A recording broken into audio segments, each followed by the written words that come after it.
एक तरफ ईरान में वॉर का प्रेशर और अब खराब मॉनसून की वजह से हालत और बिगड़ सकती है। ये समझने के लिए कि 2026 कितना बुरा हो सकता है, हमें 2024 को देखना पड़ेगा। बिलो नॉर्मल मॉनसून का मतलब है कम फूड प्रोडक्शन, और कम फूड प्रोडक्शन का मतलब है हायर फूड प्राइसेस। डेटा बताता है कि एक एवरेज एल नीनियो ईयर में ग्लोबल नॉन फ्यूल प्राइसेस 5% तक बढ़ जाते हैं। एक सुपर एल नीनियो ईयर में इससे भी ज्यादा बुरी हालत होती है। फूड के केस में 9% तक की इन्फ्लेशन देखने को मिलती है, और अब इंडिया की इन्फ्लेशन पहले से ही हाई है। एक तरफ ईरान में वॉर का प्रेशर और अब खराब मॉनसून की वजह से हालत और बिगड़ सकती है, और इसका सबसे बुरा असर उन लोगों पर पड़ेगा जो एसी अफोर्ड नहीं कर सकते और जिनके पास ग्रोसरीज का बफर नहीं होता। ये समझने के लिए कि 2026 कितना बुरा हो सकता है, हमें 2024 को देखना पड़ेगा। 2024 इंडिया का 1901 के बाद से सबसे गर्म साल था, और 1901 इसलिए क्योंकि उस साल से रिकॉर्डिंग शुरू हुई थी। टेम्परेचर 2024 में चुरू राजस्थान में 50.5 डिग्री सेल्सियस, गंगानगर राजस्थान में 49.4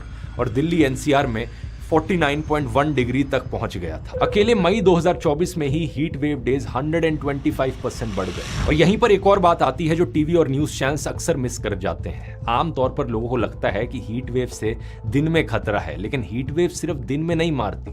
सबसे खतरनाक होता है रात को बॉडी का कूल ना होना। इसकी वजह से हमारी बॉडी रिकवर नहीं कर पाती और हीट स्ट्रोक का रिस्क मल्टीप्लाई हो जाता है। ये बात कितनी सीरियस है ये समझने के लिए दिल्ली के 2024 के नंबर्स को देखिए। 2024 में दिल्ली का डे टाइम टेम्परेचर सिर्फ 1.8 डिग्री सेल्सियस बढ़ा, लेकिन रात का टेम्परेचर 4.4 डिग्रीज बढ़ा। दिल्ली में मई जून 2024 में 24 रातें ऐसी थी जब टेम्परेचर 30 डिग्री से ऊपर ही रहा, जो कि 2001 से लेकर 2010 की एवरेज का डबल था। ऐसा होने के पीछे एक लोकल रीजन भी है, जिसे अर्बन हीट आइलैंड इफेक्ट कहा जाता है। शहरों में हम पेड़ों को काटते जा रहे हैं और ओपन स्पेसेस की जगह कंक्रीट खड़ा हो रहा है। कंक्रीट दिन में हीट एब्जॉर्ब करता है और रात को धीरे धीरे पूरी हीट वापस छोड़ता है। इसके अलावा इसी गर्मी में एक पैराडॉक्स भी देखने को मिलता है। लोग अक्सर अपने घरों को ठंडा करने के लिए एसी चलाते हैं। उससे घर तो ठंडा हो जाता है, लेकिन उसी एसी से पीछे से एग्जॉस्ट हीट निकलती है, जिससे आसपास का एरिया पूरा गर्म हो जाता है। और इसे भुगत वो लोग रहे हैं जो एसी अफोर्ड नहीं कर सकते। इंडिया में 38 crore workers heat expose sectors में काम करते हैं, रिक्शा चलाते हैं, कंस्ट्रक्शन साइट्स पर